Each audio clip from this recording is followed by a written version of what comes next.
اگر عورت حاملہ ہے، اب وہ زمین پر بیٹھ کر نماز پڑھ رہی ہے، سامنے تکیہ رکھے گی، اب وہ تکیے پر سجدہ کرے گی، اب وہ جھکے گی، تو فقہاء نے مسئلہ یہ لکھا ہے کہ زمین کی سختی جب تک اسے پیشانی پر محسوس نہ ہو اس وقت تک وہ اپنی پیشانی کو دبائے گی۔ اب پیشانی جب دبائے گی تو پیٹ پر اس کی تکلیف ہوگی، اب حد سے زیادہ پیٹ میں تکلیف ہوگی اسے، تو اس لیے آسان شریعت نے یہ لکھا ہے کہ اس پر تکیے پر سجدہ نہ کرے۔ اب اس کے لیے بہتر تو یہی ہے کہ وہ رکوع جو ہے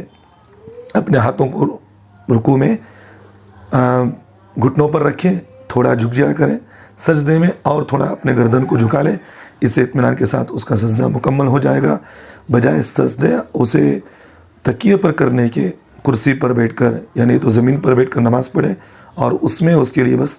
تھوڑا سا رکوع کر لیا، جھک جائے اور سجدے میں تھوڑا جھک جائے، اس میں